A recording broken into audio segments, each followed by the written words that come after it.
Selamat malam Bapak Ibu yang dikasihi Tuhan. Pertama-tama saya ingin mengucapkan terima kasih terlebih dulu kepada eh, Bapak Gembala Sidang dan juga seluruh majelis dan jemaat yang sudah memberi kepercayaan pada saya untuk boleh menyampaikan materi malam hari ini. Kalau boleh dibilang bukan satu seminar besar, tapi lebih kita berpikir ini adalah sharing. Makasih juga untuk Cuantau Stephen yang sudah mengundang saya. Nah, sedikit perkenalan saya. eh, ini anak istri saya, ya. Jadi ini istri saya satu, anak saya satu juga, ya. Istri saya itu latar belakangnya adalah seorang konselor. Dia menyelesaikan double degree di UPH dan juga di STT dalam bidang konseling, gitu ya. Anak saya masih baru masuk S1 SMA di sekolah penabur.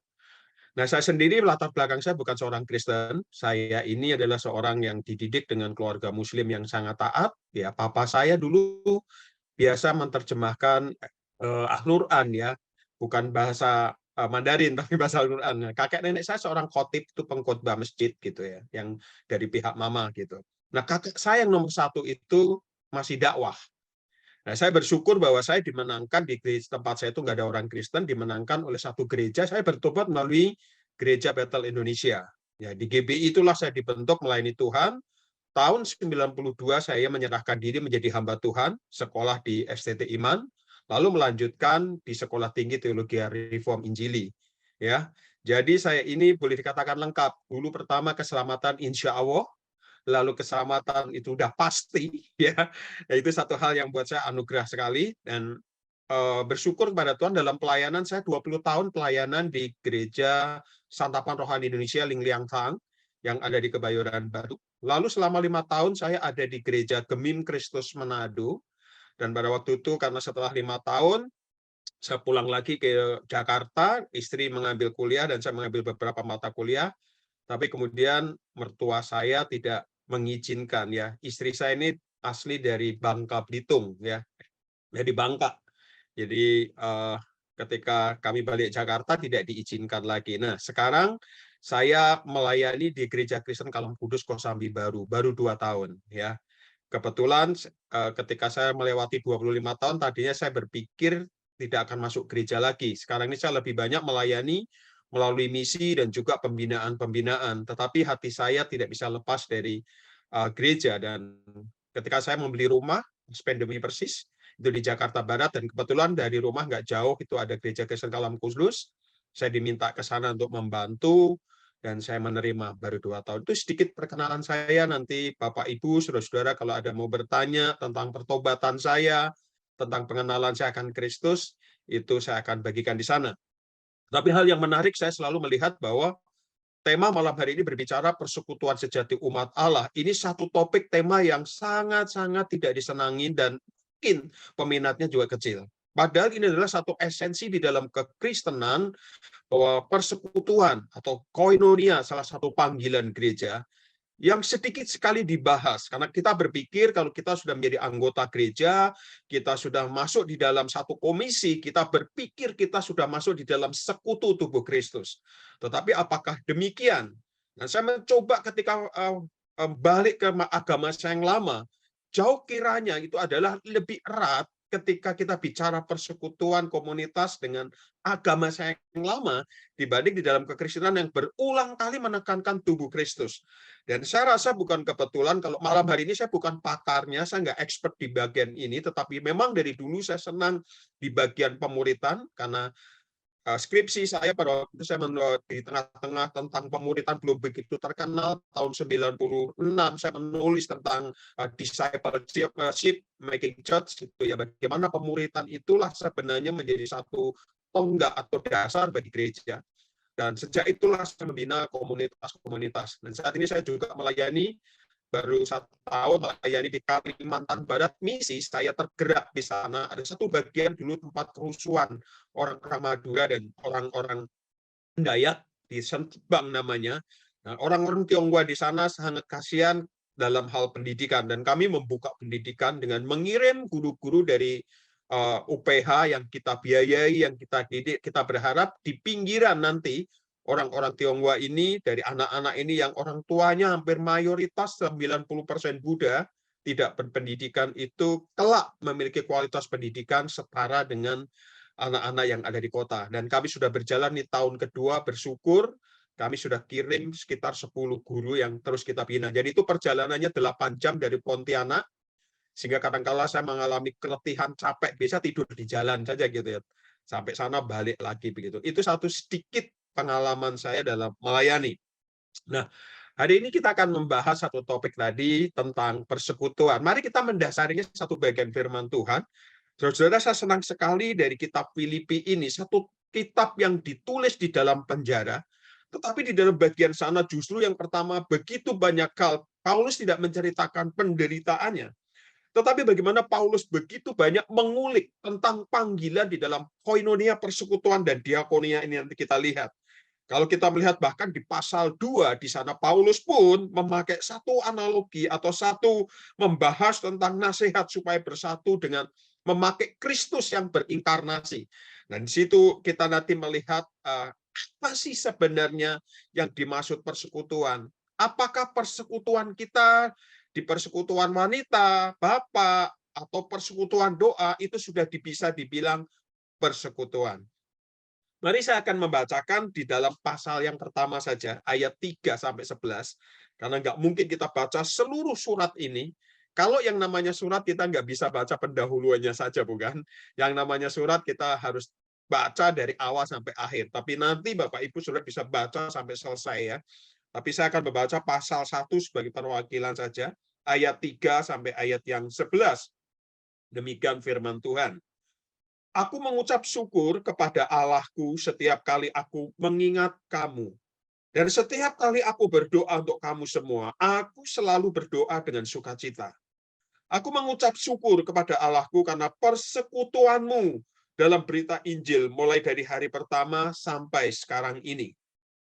Akan hal ini aku yakin sepenuhnya, yaitu Ia yang memulai pekerjaan yang baik di antara kamu akan meneruskannya sampai pada akhirnya pada hari Kristus Yesus. Memang sudahlah sepatutnya aku berpikir demikian akan kamu semua, sebab kamu ada di dalam hatiku.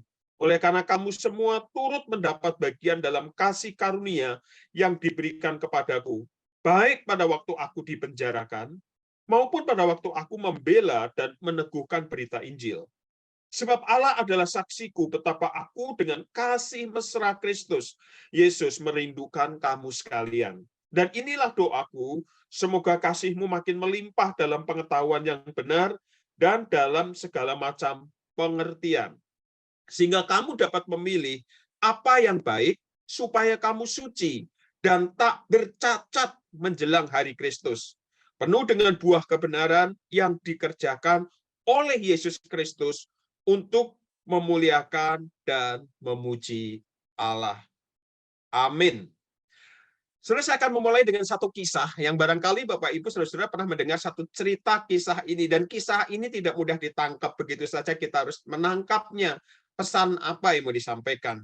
Dikisahkan ada seorang pria yang sedang melakukan satu perjalanan gitu ya. Dia melakukan perjalanan sendirian dan kemudian dia terdampar sendirian di sebuah pulau. Dia hilang karena perahunya kemudian dibawa ombak dan dibawa ke satu pulau. Nah, keluarganya ditinggalkan sudah sekian lama, kemudian beberapa waktu kemudian, beberapa hari kemudian, regu penyelamat ini mencari, dan kemudian regu penyelamat ini menemukan pria ini ada di sebuah pulau yang sudah ditemukan kira-kira hampir 1 bulan atau 2 bulan kemudian. Nah, ketika regu penyelamat ini menemukan dia, betapa kagetnya regu penyelamat ini, karena dia berpikir bahwa pria ini sedang sendirian. Dan dia berpikir karena ini di pulau yang sangat sepi sekali, belum pernah tersentuh orang. Tetapi regu penyelamat justru melihat ada 3 pondok di situ, di pulau itu.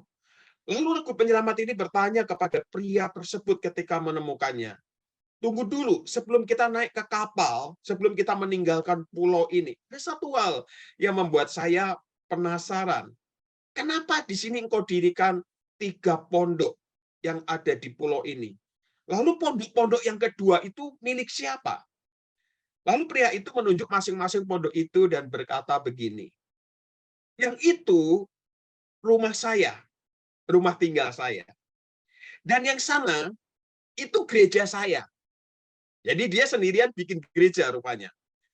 Lalu ia kemudian menunjuk ke arah pondok yang ketiga. Dan itu pondok yang ketiga, kalau itu gereja saya yang sebelumnya. Sebelum gereja yang baru. Tahu maksudnya? Jadi meskipun kalau kita menangkap ini, kita mentertawakan kekonyolan cerita ini. Bagaimana satu orang pindah satu gereja, membangun gereja yang baru. Ini sebenarnya sebuah cerita yang ingin menyoroti satu masalah tentang persekutuan di antara orang percaya. Begitu mudahnya orang-orang yang mengatakan percaya kepada Kristus menjadi bagian anggota tubuh Kristus, tapi ada masalah sedikit saja, kemudian meninggalkan gereja dan kalau tidak pindah gereja, bikin gereja yang baru, tahu mengatakan ibadah tidak harus di gereja, sehingga dia menganggap dia tetap Kristen, dia beribadah sendiri. Jadi cerita ini bahkan orang yang sendiri pun konflik dengan dirinya dengan masalah gereja. Nah, maka ketika bicara persekutuan, kita mendengar dari kata dasar satu. Persekutuan berarti berbicara dengan satu kata benda di sini. Nah, saya mau bertanya di sini bahwa persekutuan itu bukanlah kata yang asing di telinga orang-orang Kristen.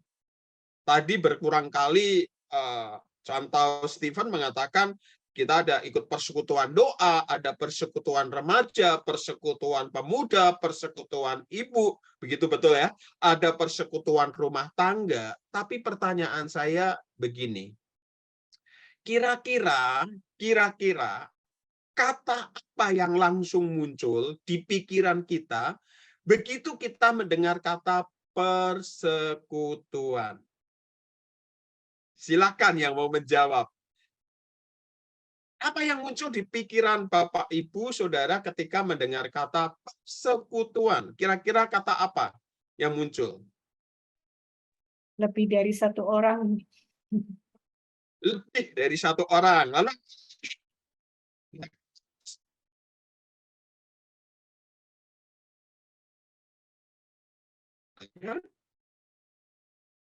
yang muncul pertama, saya tanya ya, apa contoh udah buka tuh rupanya. Apa tuh? Persekutuan. Tadi putus suara Kak Theo, tadi putus suaranya. Gitu ya. Iya. Ya, kira-kira kata apa yang langsung muncul di pikiran kita begitu kita mendengar kata persekutuan? Itu sesuai itu. Jadi tadi mengatakan yang pertama adalah apa namanya? Lebih dari satu orang. Ada lagi apa? Yang muncul pertama dengar kata persekutuan. Ya kalau enggak jadi peseminar nih. Apa yang pertama? Kira-kira apa contoh, Steven? Kalau dengar kata persekutuan. Orang percaya, kumpulan orang percaya. Kumpulan orang percaya. Wah, ini langsung rohani ya. Saya mengadakan survei menjawab ada 3 orang gini. Yang pertama, ketika mendengar kata persekutuan adalah makan-makan. Gitu kan? Karena terbiasa ada persekutuan pasti ada makan, gitu. Ada babungkus juga, gitu ya. Yang kedua ada mengatakan ibadah. Ya, persekutuan berarti ibadah. Ibadah doa, ibadah remaja, ibadah wanita. Lalu ada yang ketiga dia mengatakan begini, waktu mendengar kata persekutuan, itu biasa mereka mengatakan kumpul-kumpul, lalu kita sharing. Ya, lalu sharing. Dan saya tanya, yang di-sharingkan apa? Makanan, dia balik lagi gitu ya. Jadi persekutuan identik dengan selalu makan-makan. Saya ingat dulu waktu pertama jadi Kristen paling benar adalah semangat kalau namanya biston, persekutuan rumah tangga. Pasti ada makanan, gitu kan?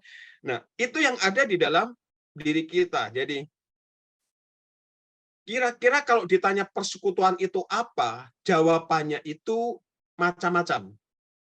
Tidak seragam. Tidak sedikit dari mereka yang bahkan terlibat secara aktif dalam berbagai jenis persekutuan, entah persekutuan wanita, persekutuan doa, sampai persekutuan antar gereja atau sinode, itu memiliki konsep yang berbeda. Bahkan sekarang ini hampir setiap Jumat saya diundang khotbah di dalam persekutuan doa karyawan. Tetapi menariknya, dalam persekutuan itu, doanya cuma sedikit, bahkan nggak ada doanya. Kembali seperti ibadah hari Minggu, porsinya lebih banyak bahas firman Tuhan dan puji-pujian.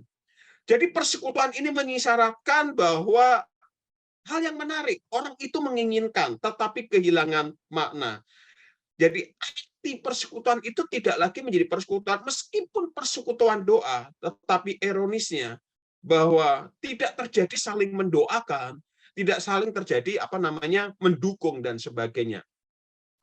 Jadi ironisnya itu begini, banyak perkumpulan persekutuan ibadah Kristiani yang kurang memberi penekanan pada aspek relasi horizontal, yaitu membangun komunitas antar tubuh Kristus. Tetapi kebanyakan persekutuan itu masalah hubungan pribadi dengan Tuhan. Jadi nggak berbeda jauh dengan saat teduh di rumah. Meskipun dia hadir di gereja, tapi dia tidak membangun relasi dengan pendetanya, dengan majelisnya, dengan pengurus yang lain. Dia datang, dia duduk, yang penting dia dengan Tuhan. Jadi kebanyakan sementara itu antara aku dan Allah lebih bersifat individualistis. Bahkan persekutuan doa pagi atau persekutuan doa tengah minggu, kita mengatakan begitu. Saya nggak tahu di GPMI Balikpapan itu hari Rabu atau hari Kamis, tempat saya hari Rabu. Tidak ada saling mendoakan, tanya pergumulanmu apa. Jadi selesai ibadah, pokok-pokok doa dinaikkan bareng-bareng, lalu pulang. Maka saya mengamati begini, banyak gereja itu lebih mirip tempat perkumpulan daripada persekutuan. Berada di tempat yang sama, melakukan aktivitas yang sama, pada jam yang sama, tetapi tidak ada kebersamaan. Betul nggak sih? Padahal kita mengatakan sekutu sebagai anggota tubuh Kristus. Seperti malam hari ini persekutuan dalam roh. Saya nggak melihat wajah-wajah saudara yang lagi ngeledek saya, atau yang ganteng, yang cantik, saya nggak lihat gitu ya. Karena tadi tutup semua. Dan kita berada di tempat Zoom yang sama, waktu yang sama, sedang membahas topik yang sama. Tidak saling mengenal, sudah menjadi budaya yang makin mengental di dalam gereja. Apalagi di kota-kota seperti Jakarta dan Balikpapan. Kita hanya mengenal sebagian. Yang lebih parah, tidak sedikit dalam persekutuan, banyak yang bertikai, sampai saling menjatuhkan dan menjelekan, saling curiga dan berprasangka buruk. Beberapa bahkan berujung pada perpecahan gereja. Ketika gereja selalu dimulai dari persekutuan. Persekutuan bapaknya, persekutuan wanitanya, persekutuan pemudanya. Berujung pada pecahan gereja yang sangat menyakitkan dan memalukan. Atau persekutuan majelisnya, atau persekutuan hamba Tuhannya. Dan banyak kan mengaminkan bahwa mereka berada dalam suatu, kalau ditanya, apakah mereka aktif di persekutuan gereja? Iya. Apakah mereka terlibat dalam persekutuan? Iya. Tapi pecah. Saudara ngerti di bagian ini? Sehingga, saudara-saudara, ketika saya merenungkan ini, dikasih tema ini, saya membaca, saya belajar, dan saya menemukan satu tulisan yang sangat bagus sekali, yang ditulis oleh seorang Kierkegaard. Ini seorang filsuf dan juga seorang teolog dari Denmark. Saya mengutip kata-katanya begini. Dia mengatakan bahwa Martin Luther memakukan 95 dalil oleh karena gereja itu mengalami krisis, dan memang gereja diperbaiki, ya, lalu perlu diperbaiki, gereja mengalami krisis. Lalu kalimat berikutnya dia bicara gini, tetapi sekarang apa yang perlu kita lakukan lagi? Krisis apa yang sebenarnya gereja ini hari ini hadapi? Lalu seorang Kierkegaard ini melanjutkan lagi. Kalau abad 16 gereja itu masih eksis, masih ada, tetapi salah dalam pengajaran, dalam doktrin. Tapi sekarang ini dia katakan, gereja dalam makna persekutuan itu tidak eksis anymore. Wah, saya sangat penasaran kenapa seorang Kierkegaard mengatakan demikian. Apa maksudnya? Lalu si orang Kierkegaard ini rupanya dia menyoroti bahwa panggilan gereja itu dipanggil dari 3 komponen, semua juga tahu ya. Gereja itu bisa dinilai dari 3 komponen panggilannya, marturia, koinonia, dan diakonia. Jadi gereja itu ada 3 hal ini, tapi dikatakan sesungguhnya itu kan yang sejati. Mari kita lihat ya, nanti kita fokus di ini. Ya, krisis apa yang gereja hadapi hari ini sebenarnya ini? Nah, ini kan menarik sekali ketika dia mengatakan ini. Nah, dia lalu mengatakan satu hal yang sangat baik sekali. Yang pertama, Soren Kierkegaard itu mengatakan begini, marturia. Kierkegaard menyoroti, semua gereja dari dulu sampai sekarang, firman Tuhan diberitakan. Selalu ada khotbah. Dalam persekutuan apapun ada khotbah. Dulu, sekarang tetap sama. Tetapi Kierkegaard melihat sudut yang lain. Meskipun ada marturia, ada khotbah, ada kesaksian itu disampaikan, jiwa manusia itu sudah tidak ada wadahnya untuk menampung. Maksudnya begini, firman Tuhan tiap minggu itu dirindukan, dia dengar, tapi habis kebaktian itu lupa. Waktu dengar itu mangut-mangut, setuju, merasa diberkati, merasa tersentuh. Tetapi begitu keluar dari ruang ibadah, itu lupa, apalagi diterapkan. Tetapi menariknya, bahwa nanti jemaat itu akan khotbah minggu depan harus lebih bagus. Bahkan menuntut tema-tema yang sangat menarik. Maka ketika mungkin salah satu hamba Tuhan yang menyampaikan firman Tuhan yang tidak sesuai dengan ekspektasinya, kebutuhannya, itu dikritik. Tapi waktu didengar tema sebagus apapun, itu hanya pada sebatas kekaguman. Lalu Kierkegaard mengatakan begini, jadi sebetulnya marturia itu sudah tidak ada tempatnya dalam jiwa jemaat. Gereja tidak punya jiwa marturia yang sesungguhnya. Jemaat itu tidak ada rasa lapar dan haus akan firman Tuhan dalam arti diterima dan dilakukan. Sudah menarik ya? Saya pikir contoh Stephen kalau mau khotbah hari Minggu, seminggu itu udah stres duluan. Betul nggak sih? Saya kayak gitu, belum udah khotbah dari ribuan, stres. Tapi begitu firman Tuhan itu disampaikan, tuh selalu kepikir kita adalah jemaat menerimanya, jemaat dibangunkan. Tapi coba dibikin survei. Sebagus apapun firman Tuhan, itu nggak ada. Dilakukan. Jadi khotbah semacam menjadi penghias. Belum lagi nanti kalau dalam pernikahan, dalam acara perkabungan, khotbah ada. Tapi itu sebatas informasi, bukan yang salah yang menyampaikan. Tapi jiwa kita manusia itu sudah tidak ada wadahnya lagi.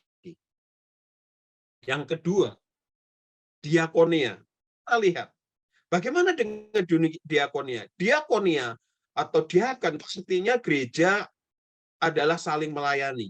Gereja ada untuk melayani. Gereja tentu banyak pelayanan. Ada pelayanan kedukaan, ada pelayanan pernikahan, ada pelayanan perkunjungan, ada pelayanan sekolah minggu sampai dewasa. Pelayanan semua.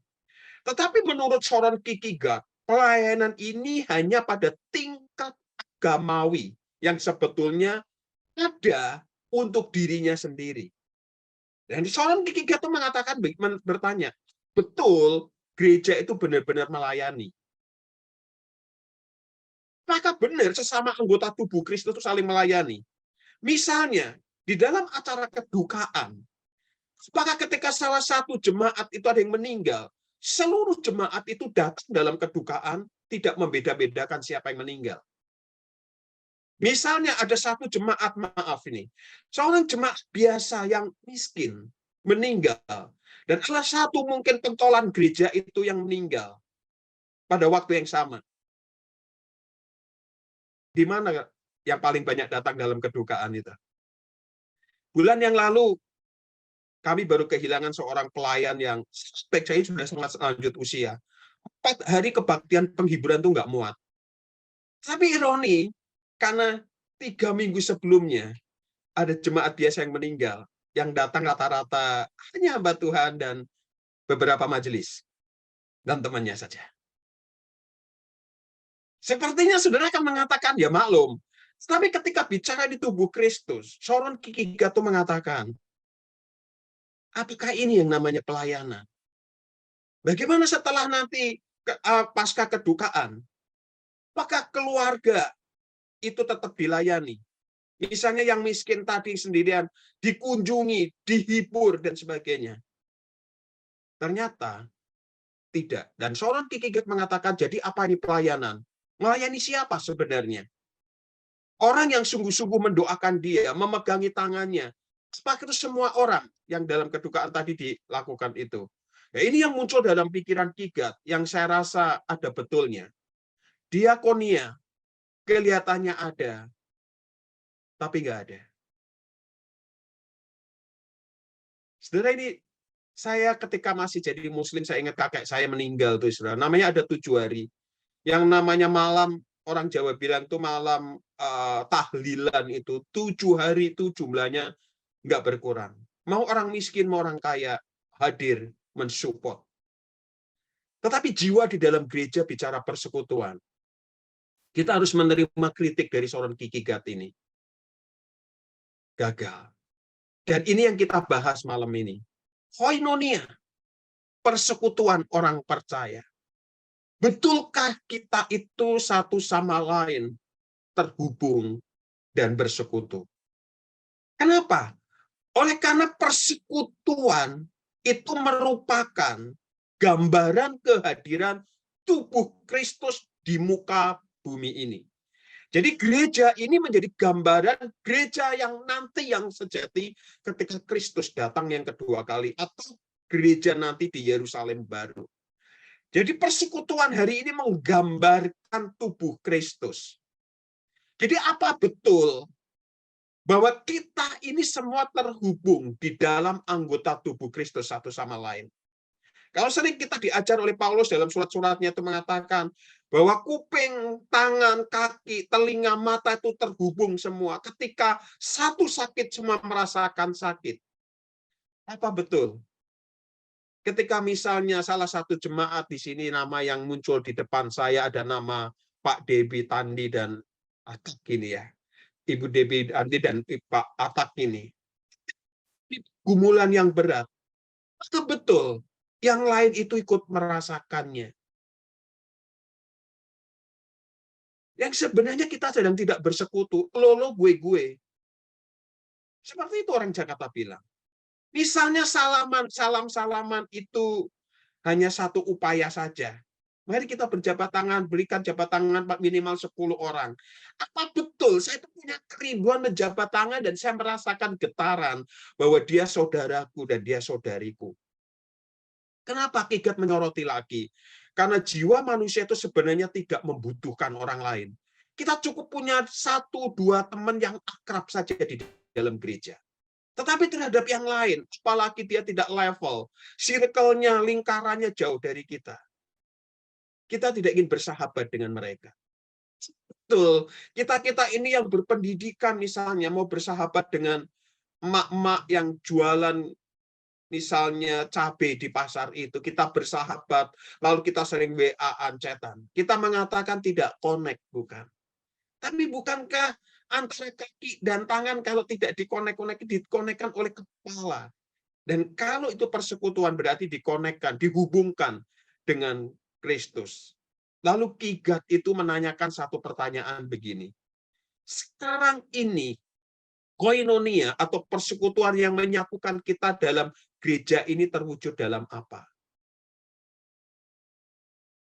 Pernahkah kita ketika ibadah selesai habis doa berkat, lalu kita nyamperin satu orang yang belum kita kenal, kita tanya namanya dia.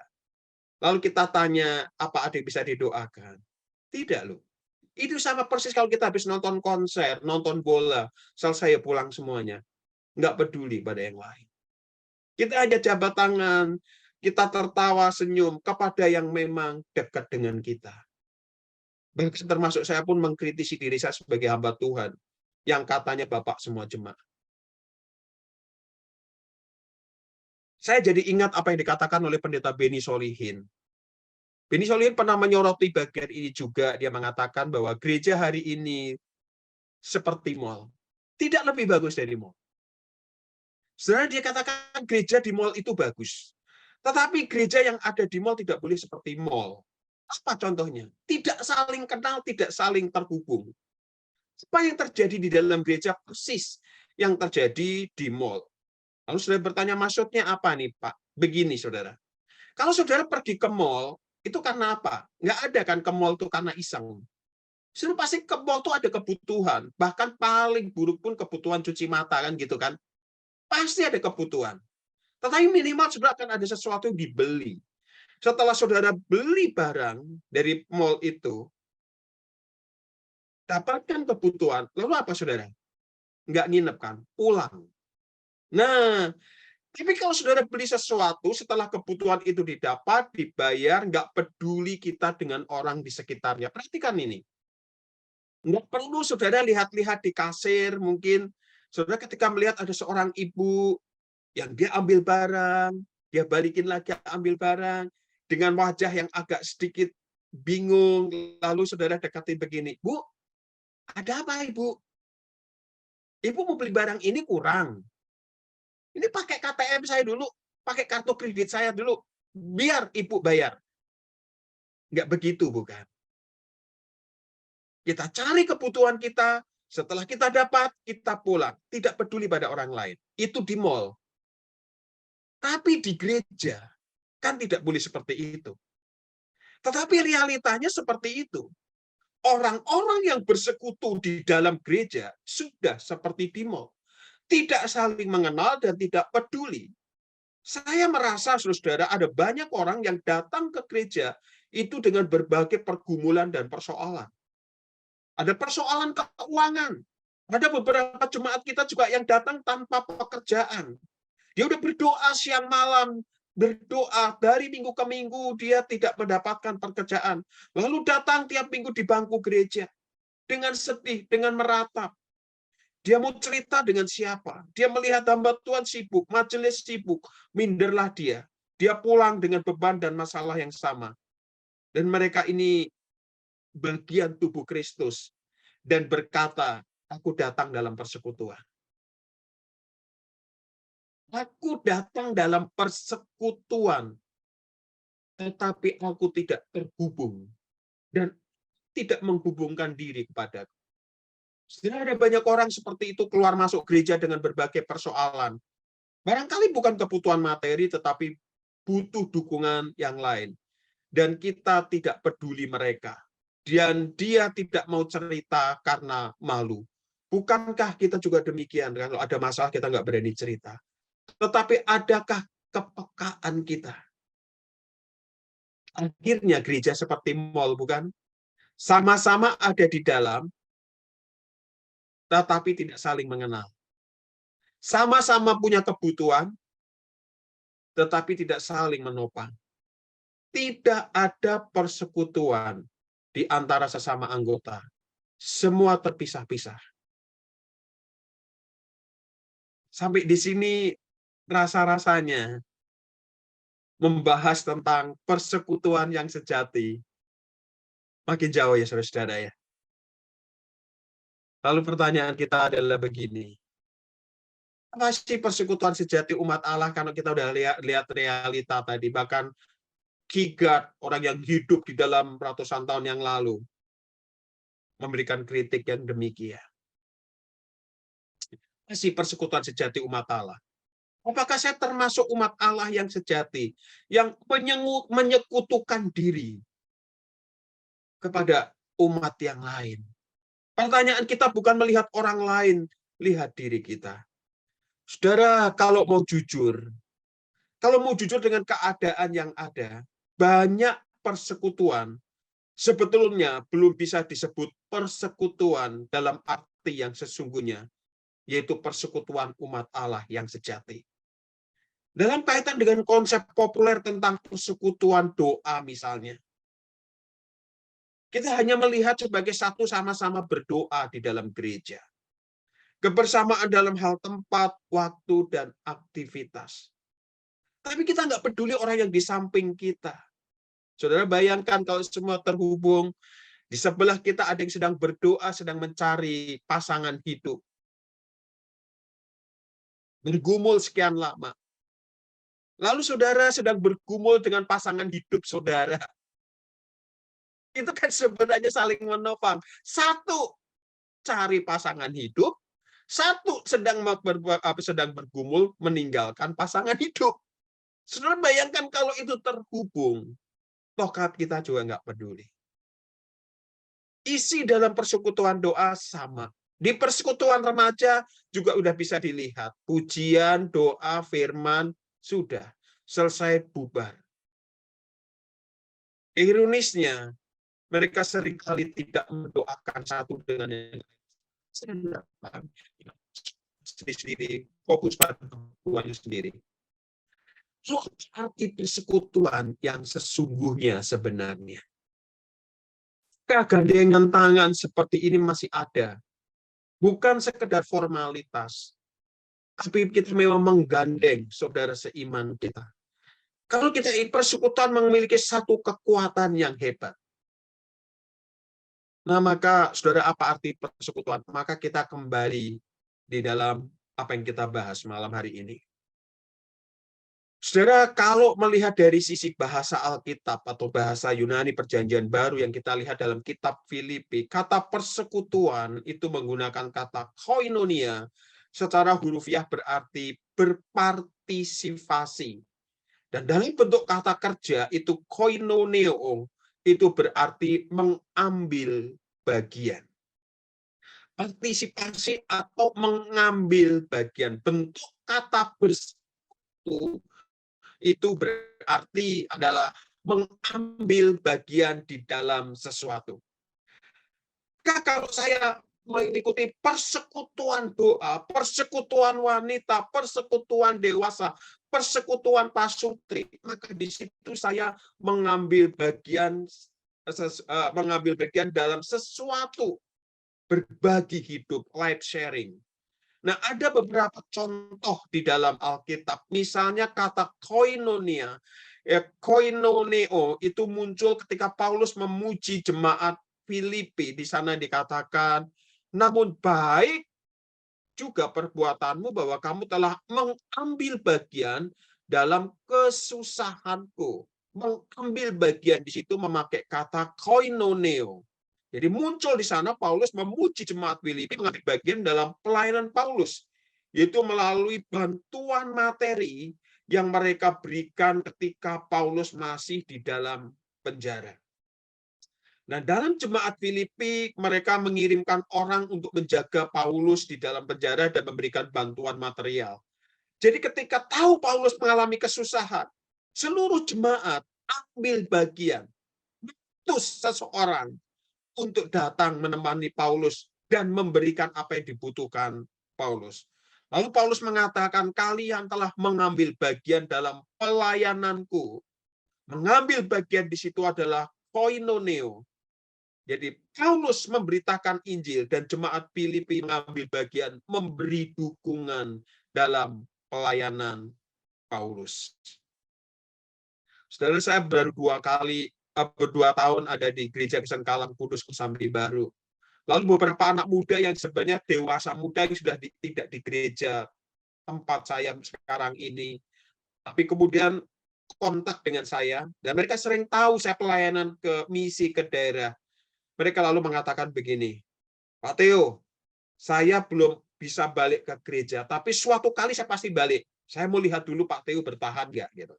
Tapi bolehkah saya ambil bagian dalam pelayanan Pak Theo? Kalau dulu saya ketika di daerah itu beli tiket dengan uang sendiri, mereka sekarang itu beberapa memberikan bagian. Saya tidak bisa pergi, tapi boleh nggak? Saya nggak memberi banyak sih. Cukup untuk makan Pak Theo atau nginep di hotel di Pontianak. Mereka kasih ke saya. Saya surprise. Tapi selalu saya mengatakan, Saya lebih rindu kalau kamu bersekutu bareng, ambil bagian ada di gereja, bukannya masalah uang.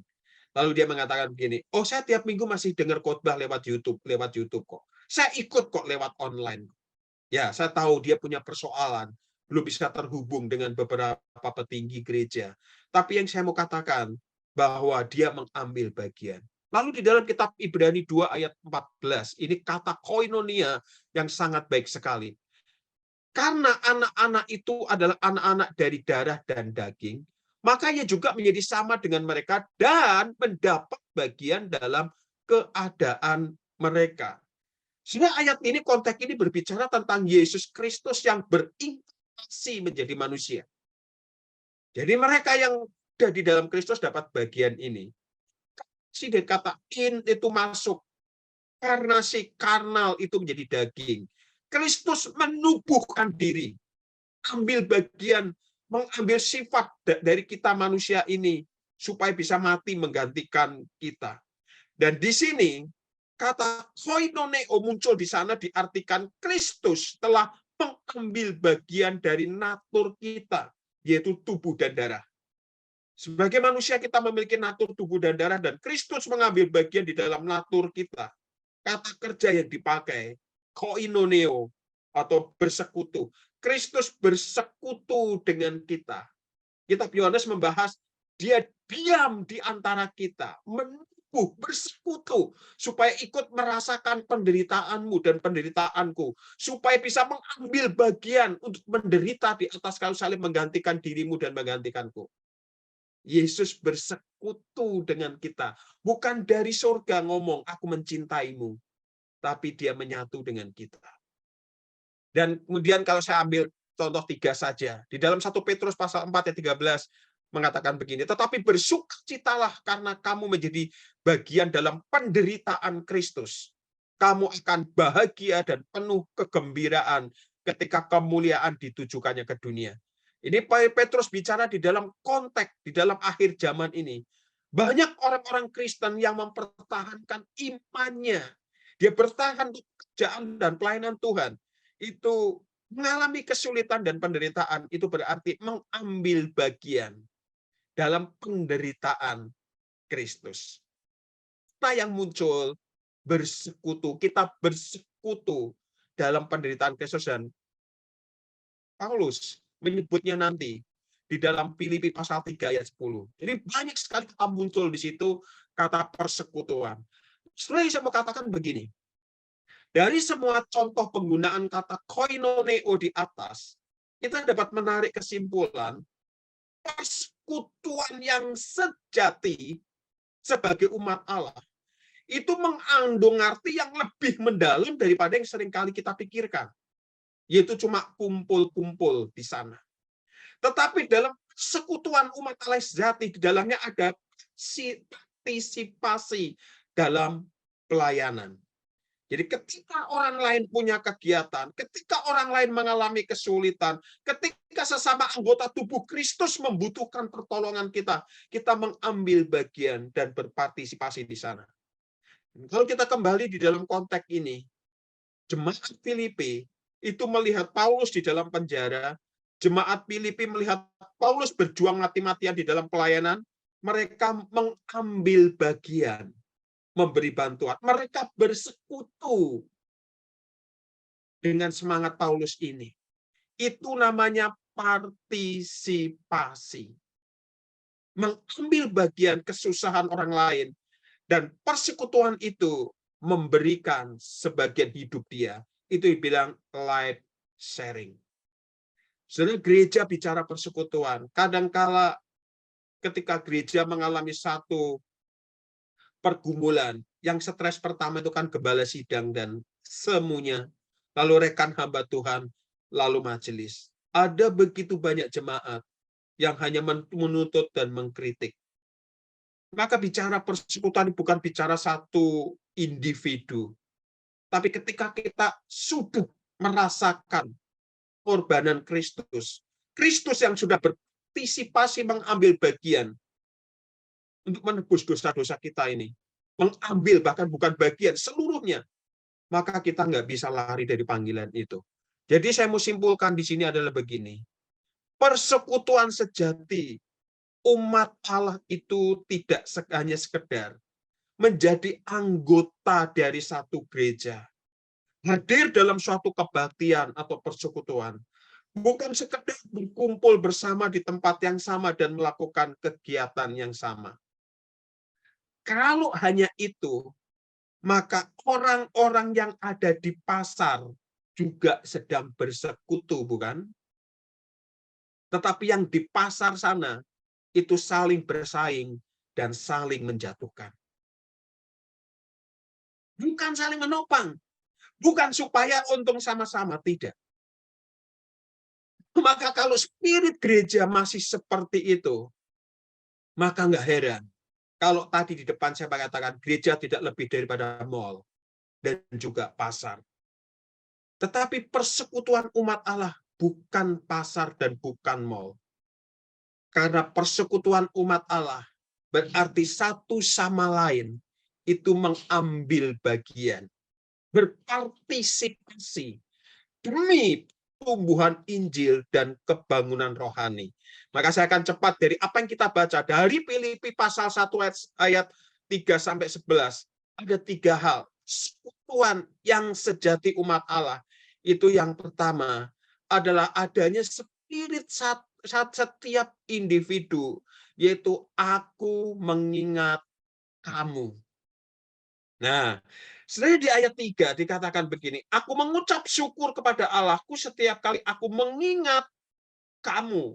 Ayat 5 berkata, aku mengucap syukur kepada Allahku karena persekutuanmu dalam berita Injil.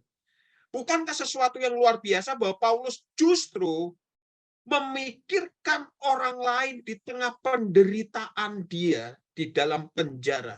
Dia tidak mikirin dirinya sendiri. Selagi dia menunggu keputusan pengadilannya di Roma, pikiran Paulus kembali kepada orang-orang percaya di Filipi. Dan setiap ingatan tentang mereka menimbulkan sukacita yang luar biasa. Ini menarik sekali. Bahwa Paulus kalau kita melihat di sana, dia ingati dia dan seisi rumahnya, budak perempuan malang yang dirasuk setan. Dia ingat juga orang-orang Kristen lainnya yang ada dikasih di Filipi. Dan setiap ingat mereka, muncul di benaknya itu satu sukacita. Pertanyaan saya, apakah saudara mengingat satu sama lain di tengah pergumulan saudara? Misalnya, salah satu saudara sedang menghadapi pergumulan yang berat. Tiba-tiba saudara ingat misalnya Ibu Debbie yang tidak sedang bergumul. Para saudara bersukacita ingat itu. Dan mendoakan supaya justru jangan mengalami seperti saya. Yang ada kan bukan. Tolong kasihani saya, tolong ingat saya, tolong besuk saya, kan gitu kan.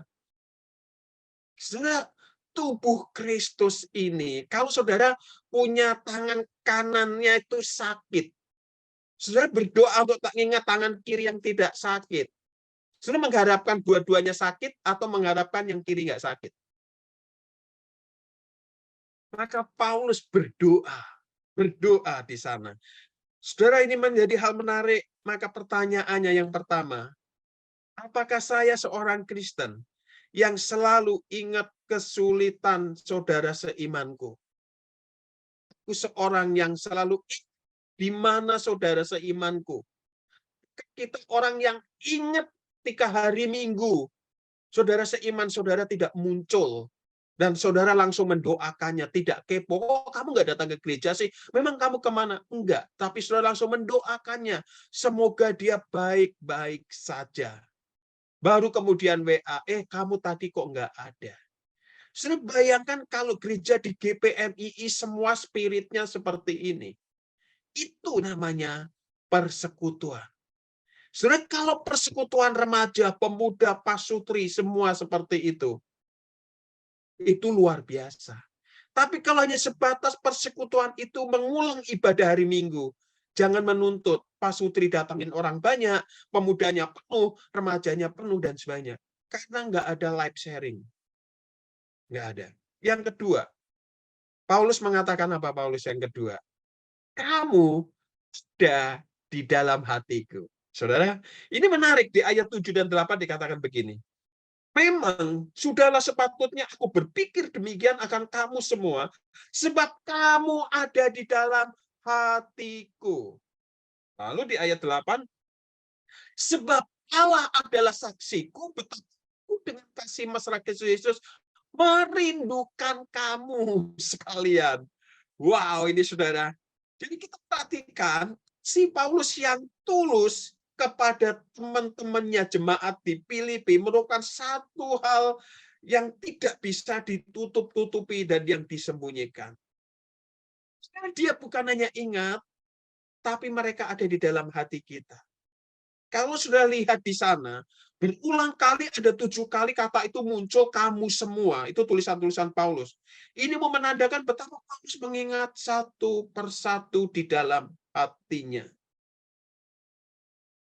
Dan saudara, akhirnya timbal baliknya apa? Orang-orang percaya di Filipi juga memperhatikan Paulus. Ketemu, saling. Lalu jemaat Filipi mengutus Epafroditus melayani dia. Paulus juga memperhatikan teman-temannya di Filipi, terutama ketika Epafroditus sakit dan tidak dapat segera kembali, dia ingat nanti di pasal 2. Dan dikatakan di sana, maka Paulus kemudian memberikan ingat apa yang dikatakan di dalam bagian-bagian bagaimana mengingat saudara-saudara seiman itu. Kamu ada di dalam hati. Aku ingat kamu, aku bukan sekedar ingat, ada di dalam hatiku. Itu ya. Kita memperhatikan di dalam Tuhan. Yohanes, kalimat yang bagus. Anak-anakku akan mari saling mengasihi bukan dengan perkataan atau dengan lidah dan dalam kebenaran. Dan itu yang dilakukan jemaat Filipi. Mereka hatimu tidak mengingat kesalahan, karena yang kita ingat baiknya orang lain. Itu yang kedua. Dan yang ketiga, akan apa? Aku mendoamu. Mengalami sukacita dan mengingat teman-teman Filipi, dan dalam kasihnya yang semakin bertumbuh terhadap mereka, ia mengalami sukacita dan mengatakan apa? Iman dan doaku tidak membuat dia Tuhan. Dan terakhir saya menambahi satu yang sering diucapkan. Saya nambahin satu. Persekutuan sejati umat Allah itu seperti dituliskan di dalam Ibrani pasal 10 ayat 24-25. Yaitu aku memperhatikanmu. Saudara ya, ingat ada di hati, didoakan, dan diperhatikan dengan tindakan. Jadi katakan begini, dan marilah kita saling memperhatikan supaya kita saling mendorong dalam kasih dan dalam pekerjaan baik. Janganlah kita menjauhkan diri dari ibadah kita, persekutuan ibadah kita, seperti dibiasakan oleh beberapa orang. Tetapi marilah kita saling menasihati dan semakin giat melakukannya menjelang hari Tuhan yang mendekat.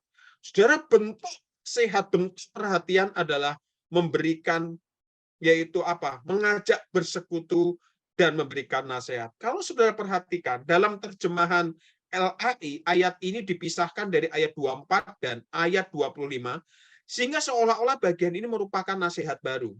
Tetapi di dalam teks Yunani, bagian ini jelas merupakan anak kalimat.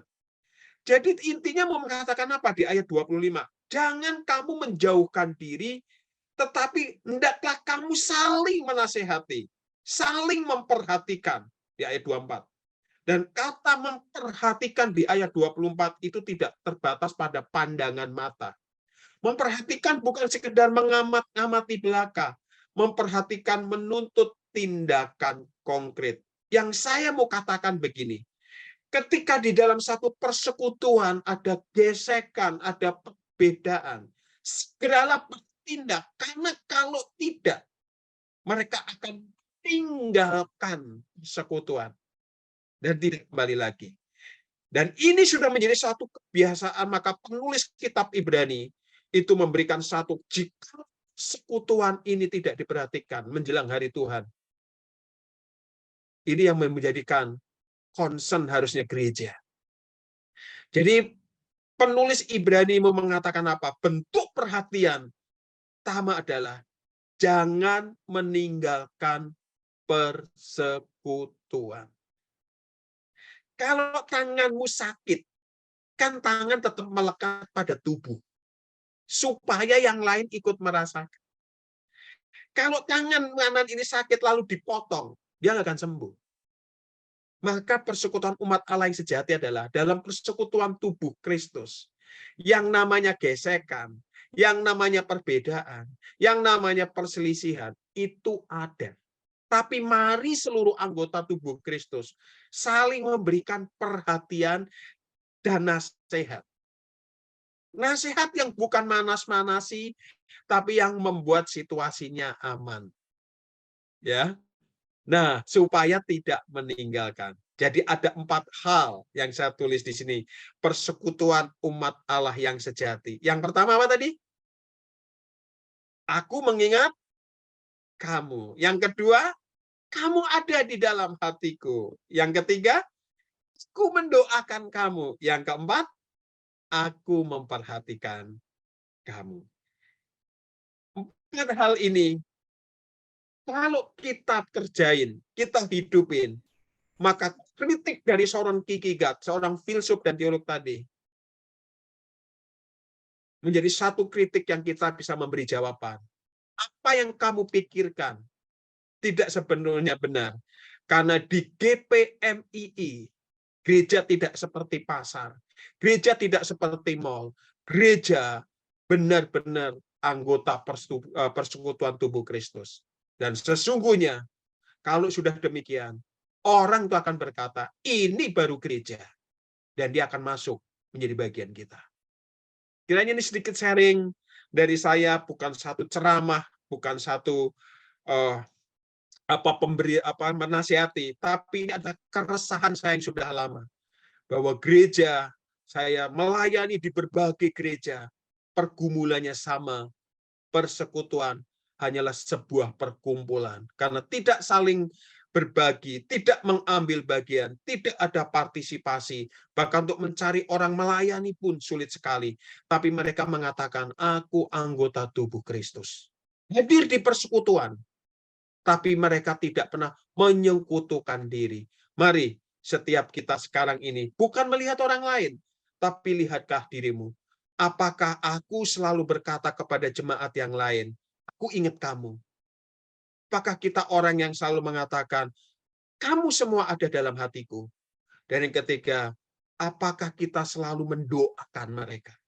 Dan yang keempat, ketika melihat ada perselisihan, ada gesekan, orang mau mulai ninggalin persekutuan, kita kenal dan perhatikan. Apakah kita tahu persoalannya, dan kita menolong mereka kembali dalam tubuh Kristus. Kiranya Tuhan memberkati kita semua. Amin. Dan saya serahkan kepada Santo Stephen, kalau Bapak Ibu mau menambahkan, mau mengurangi, silakan.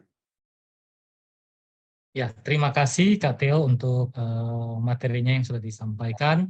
Sekarang kita masuk ke dalam sesi tanya jawab. Jikalau ada dari Bapak Ibu yang ingin bertanya atau yang ingin kesaksian atau yang ingin bicara, dipersilakan.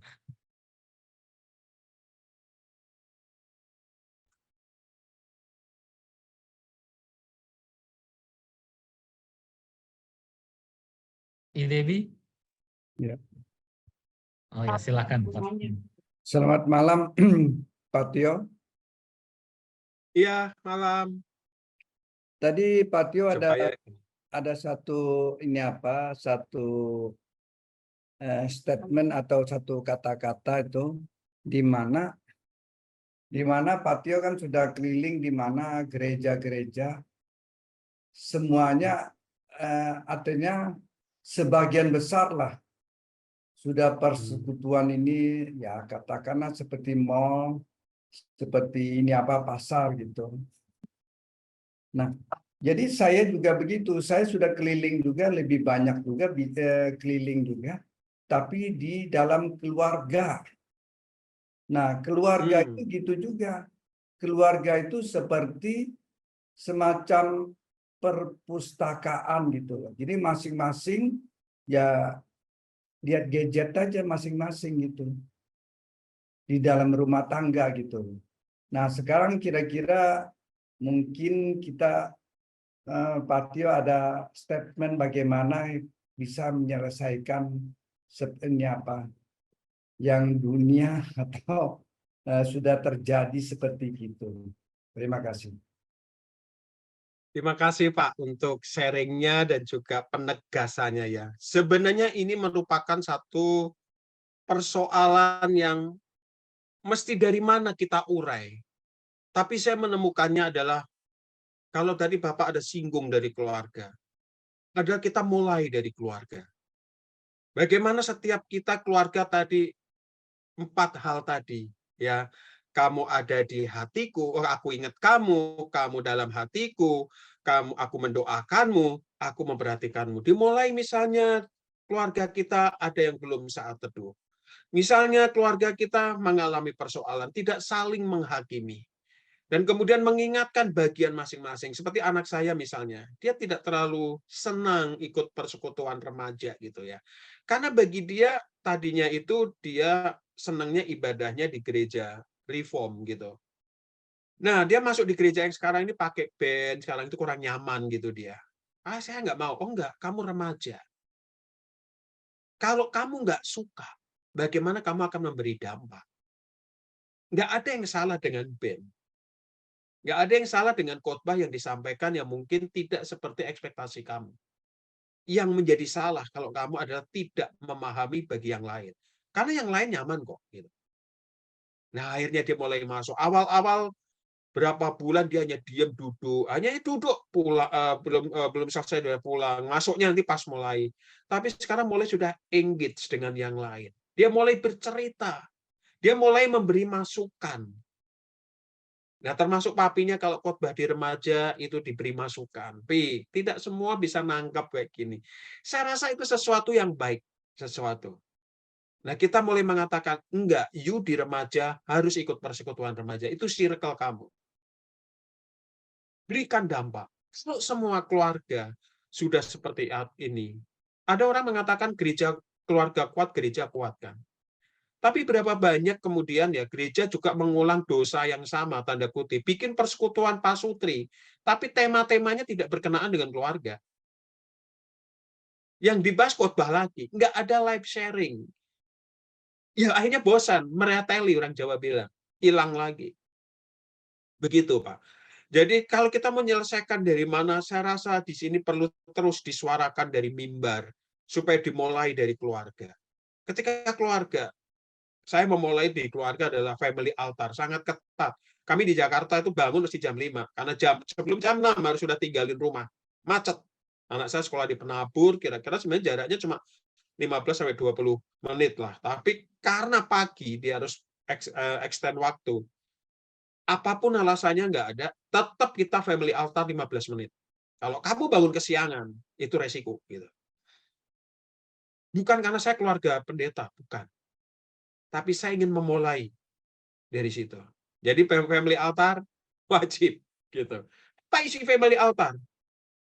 Ya kami mungkin hanya baca 1-2 ayat, pesan, doain satu sama lain, lalu mendoakan pokok doa 1-2 pokok doa gereja, 1 pokok doa jemaat.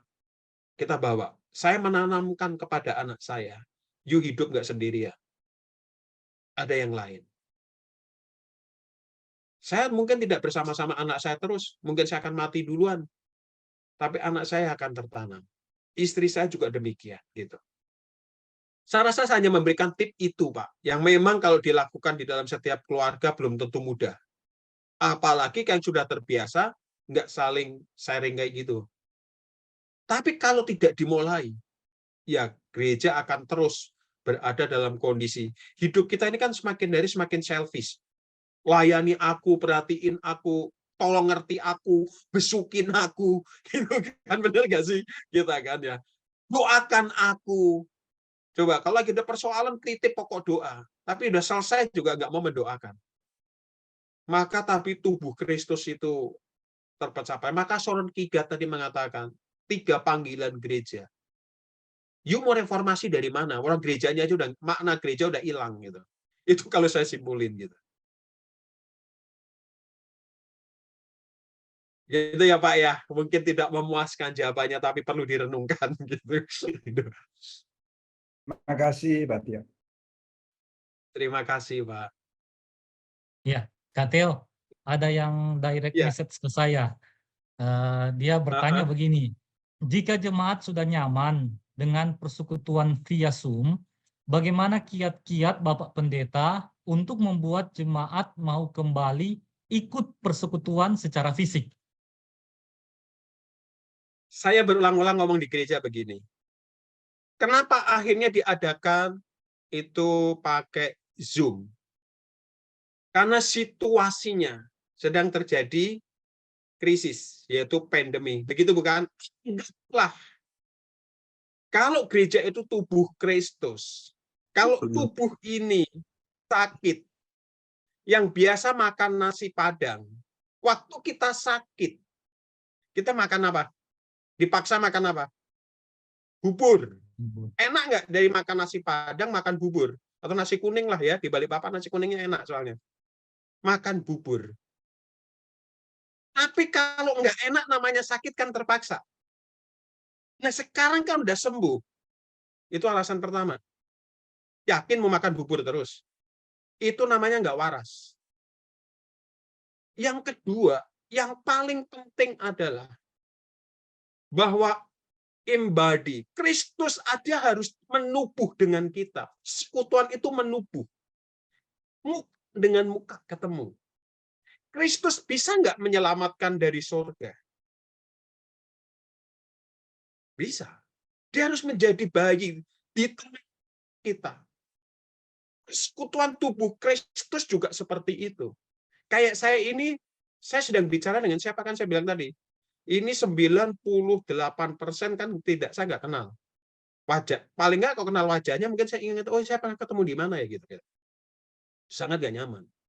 Maka itu kembali, yakin bahwa Zoom itu adalah kamu beribadah. Yuk jujur dengan diri kita. Saya pendeta, tahun 2022 itu, 21, khotbah pakai itu, live itu, wah menderita sekali. Nggak ketemu. Saya yakin. Apa bisa konsentrasi pakai Zoom? Saya kan nggak tahu, ini ada yang sambil makan nasi goreng, ada yang sambil dibagi, nonton TV sebelahnya, drama. Kan nggak tahu, kita nggak bisa konsen. Apakah kita benar-benar relate dengan Tuhan, terhubung dengan Tuhan? Yuk jujur. Jadi kita nggak bisa menasehatin dari mimbar, tapi nasihatilah dirimu sendiri. Yakin kamu menyenangkan Kristus. Kalau Kristus mau menubuh dengan kita, masakan kita terus mau hidup dalam bayang-bayang? Itu hanya ada tendangan bayangan. Tidak ada namanya ini. Tubuh Kristus mau nanti punya tangan ini adalah tangan bayangan. Juga.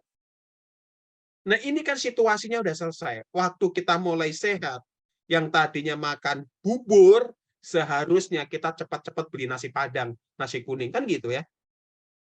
Itu menandakan kita bisa kasih alasan, kan sama aja Pak Theo. Saya juga kasih persembahan, saya juga doa. Pertanyaan saya gini kok, yakin kamu bisa sekonsen ketika ada di dalam gereja? Yakin kamu bisa tadi kan sekutuan memperhatikan.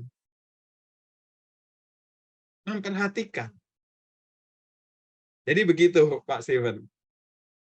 Jadi mari kembali kalau kita sungguh-sungguh anggota bagian tubuh Kristus. Kalau tangan ini pernah dibalut karena sakit, ketika sembuh, masakan mau dibalut terus? Yang tadinya kalau garuk tangan kiri nggak enak, setelah sembuh pasti mau garuk tangan kanan.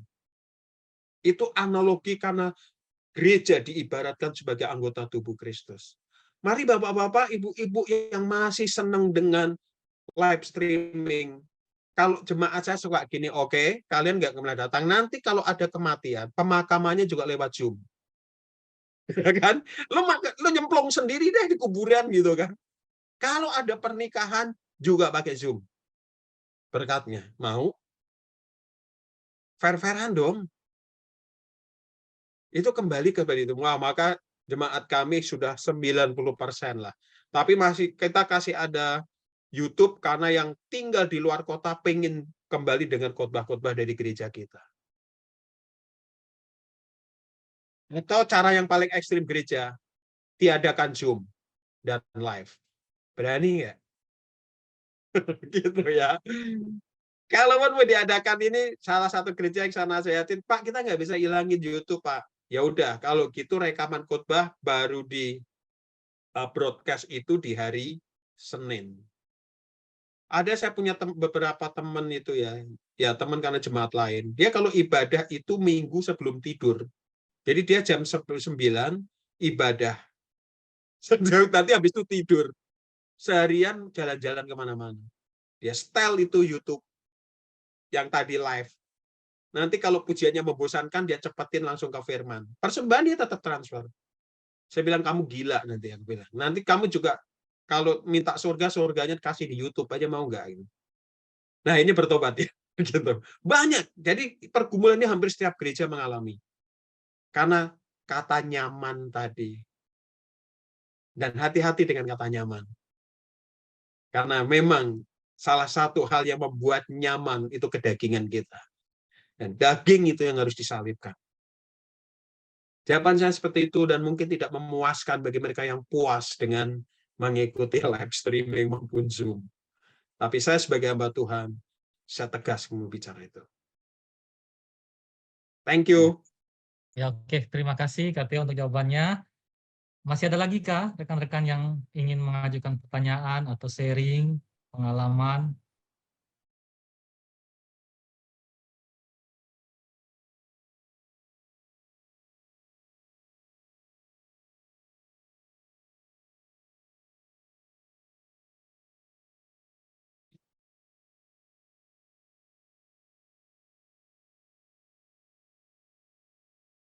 Ada lagi?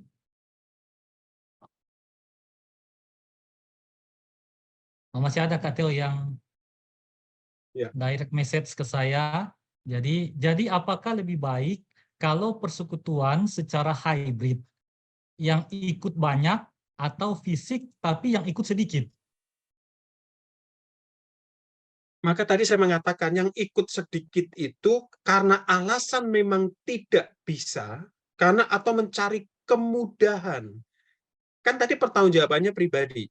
Kalau kamu memang bisa concern seperti ketika ada di dalam gereja, silakan.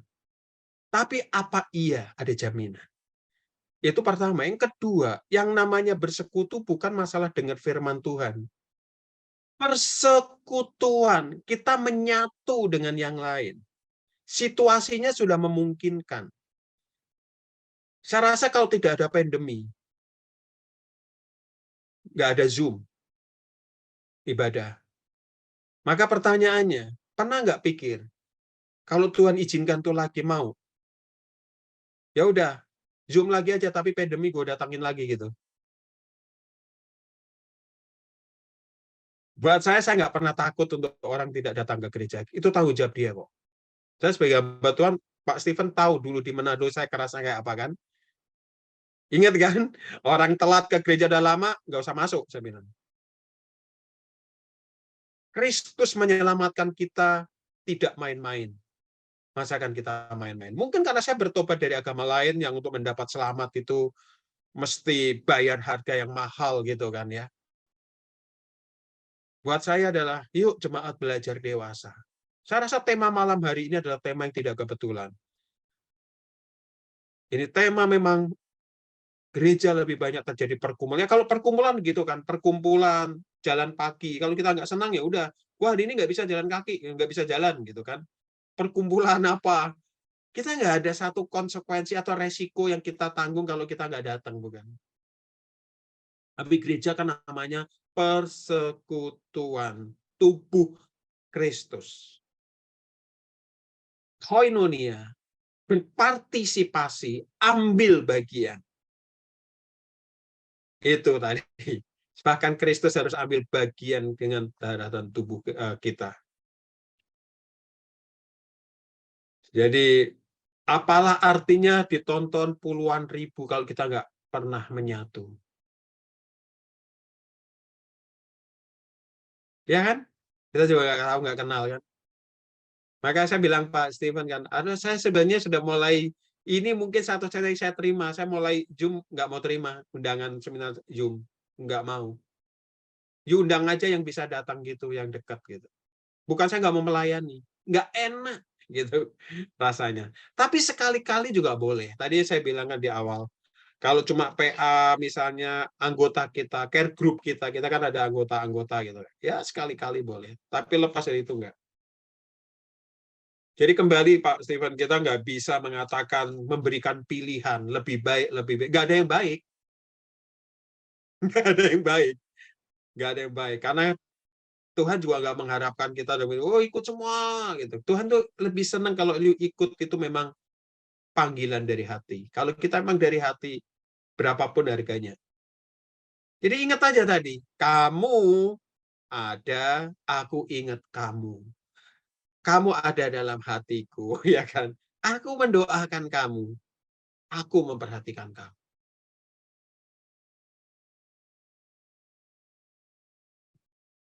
Pak Teo. Ya itu jawaban saya. Pak Teo, ada satu Jawaban. pertanyaan lagi ya. Iya, Bu. Iya. Ini begitu. Misalnya di gereja GPMI ini ya terjadi sebelum waktu saya menjabat sebagai majelis ya, kami membuat rancangan-rancangan supaya ada ibadah selesai ini ada persekutuan di antara jemaat. Lalu ada makan-makan kue bersama, ada orang jualan kue gitu ya.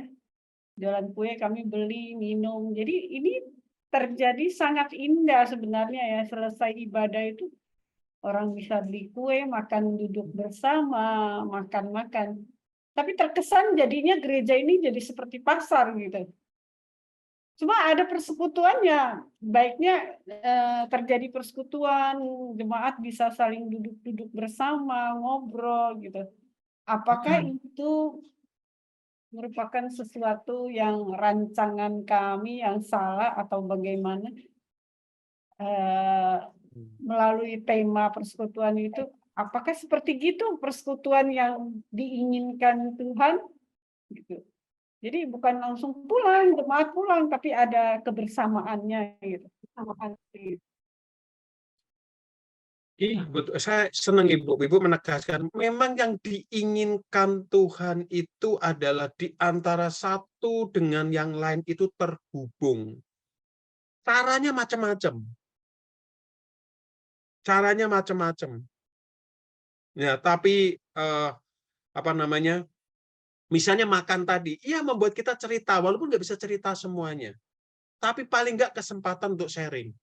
Nah, di gereja kita ini juga setiap berapa bulan sekali ada. Memang nggak pada langsung pulang. Saya lihat bagus ngobrol, walaupun cuma ada kopi, teh, kadang-kadang cuma bakmi goreng gitu. Dan itu yang nyediain bukan gereja. Semua jemaat silakan membawa masing-masing. Di situ jadi dikumpulin gitu. Kebetulan gereja kami ini di komplek perumahan gitu ya.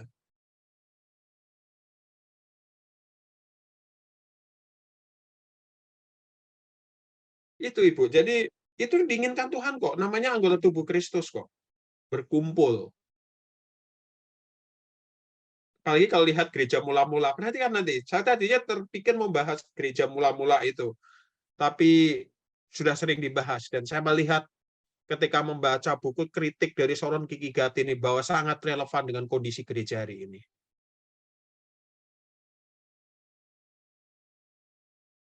Ini ada pertanyaan. Jadi seharusnya kita kembali terapkan kegiatan komisi dan persekutuan secara onsite. Kalau tanya saya, harus mulai. Harus mulai. Nah, saya menggarisbawahi kalau persekutuan doa, mungkin hybrid masih boleh. Karena tengah minggu itu kan kondisi kerja dan sebagainya ya. Kami juga gitu nih sekarang ini belakangan pada minta yang nggak bisa datang ikut lewat Zoom. Ya udah kita Zoom nyalain, tapi sudah nggak pakai YouTube, Zoom. Bahkan kita suka iseng yang di Zoom kita tunjuk untuk berdoa. Kita kan ada ini gitu kan. Jadi biar ada interaksi. Jadi jangan seperti nonton ya. Belakangan kita gitu, pakai Zoom tapi yang ada di Zoom kita tunjuk. Silakan Pak Steven berdoa untuk Ibu Debbie gitu. Ya dia kan gelagapan gitu. Akhirnya kan serius dia doa. Jadi kan kita nggak kasih tahu dulu gitu kan. Apa dia? Dan akhirnya sekarang kalau ikut Zoom hampir 60-an% pasti buka kamera. Sebenarnya itu bagian daripada kita melatih diri kita.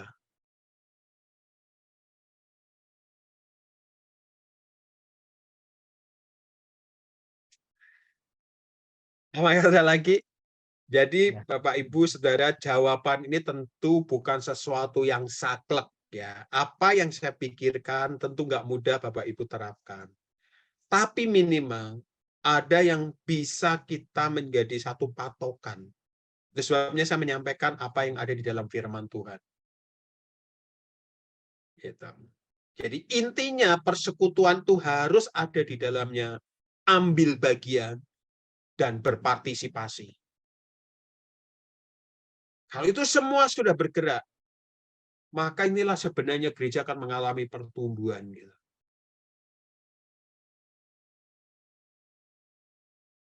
Silakan Pak Steven. Ya, terima kasih untuk jawabannya Kak Theo. Apakah masih ada yang ingin bertanya?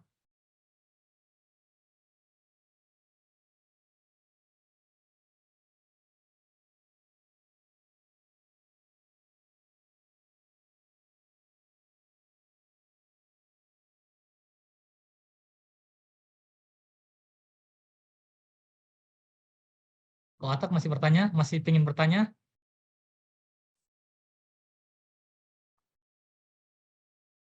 Wah, di sana udah jam 9 ya. Iya, di sini Saya jam lihat sih 9. baru jam 8.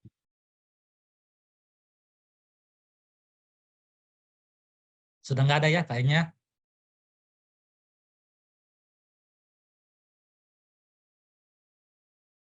Ya, kalau sudah nggak ada, sekali lagi kami dari JPMI Balikpapan mengucapkan terima kasih ya untuk Kak Theo yang sudah sharing lah katanya tadi ya, sharing kepada kita semua, dan kita akan mengakhiri ya untuk, atau Kak Theo ada kata-kata penutup? Ya, Bapak Ibu dikasih Tuhan, menjelang akhir zaman ini, tadi kami baru adakan satu seminar yaitu pertumbuhan digital dan plus minusnya bagi gereja dan juga bagi keluarga. Sebenarnya minusnya ketika Tuhan itu mengizinkan tidak ada. Yang menjadi minus karena cara kita menyikapi yang salah. Termasuk persekutuan. Bahwa persekutuan itu sebenarnya dari awal, pasti setiap kita pengen berbagian, pengen berpartisipasi.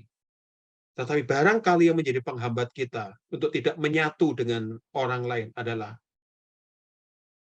ego kita. Ketika kita percaya kepada Kristus, seharusnya kita berani menyerahkan diri totalitas dan berani menyalipkan diri, yaitu kepentingan diri. Jika Bapak Ibu ingin mengalami satu pertumbuhan rohani, perkembangan gereja, bahkan hidup yang maksimal, maka waktunya mari gereja menjadi satu teladan bagi dunia. Di tengah dunia sedang menggaungkan tentang selfish, tapi kita sedang menggaungkan sebenarnya yang sudah bangkrut, yaitu Nokia, connecting people. Itu yang harusnya kita kembangkan ya. Itu adalah warisan berharga dari Nokia, adalah connecting people. Sayangnya sekarang kemajuan dari baik Samsung dan teman-temannya itu tidak membuat kita terkonek secara pribadi, yaitu secara menubuh. Saya pakai bahasa menubuh itu dengan benar. Jadi penutup saya, pertanyaannya simpel. Apakah saya seorang umat Allah sejati yang menjadi bagian dari persekutuan tubuh Kristus? Kiranya direnungkan kita semua. Ya, terima kasih Kak Theo untuk sharingnya pada malam hari ini, untuk materinya pada malam hari ini. Kita akan mengakhiri untuk seminar kita pada malam hari ini. Nanti doa penutup minta kesediaan Musa Didimus untuk memimpin kita ya. Mari kita berdoa. Tuhan, kami bersyukur untuk seminar malam hari ini kembali firman-Mu diberitakan, isi hati-Mu dinyatakan. Engkau sudah memakai hamba-Mu untuk menjelaskan hal yang begitu penting bagi gereja kami. Seluruh umat-Mu yang sudah mendengarkan, mampukan ya Tuhan untuk bisa memahami lebih dalam, menyetujuinya, dan diberikan kemampuan untuk bisa langsung mengaplikasikannya tanpa menunggu orang lain, tapi memulai dari diri sendiri. Dan biarlah kebenaran-Mu ini boleh mengubahkan kami, sehingga setiap umat-Mu sungguh-sungguh bisa menghidupinya, menjalankan satu persekutuan yang indah, keluar dari diri kami sendiri, keluar dari belenggu egoisme kami, dan kami boleh saling memperhatikan, mendoakan, mengingat satu sama lain. Terima kasih ya Tuhan, kami rindu ini boleh terjadi secara lebih sungguh di gunung ini. Terima kasih ya Tuhan, berkati hamba Kai, berkati terus dalam pelayanannya, nama-Mu dimuliakan melalui kehidupan dan pelayanannya. Terpuji nama-Mu, kami bersyukur dan mengakhiri seminar ini. Dalam nama Yesus, kami berdoa. Amin.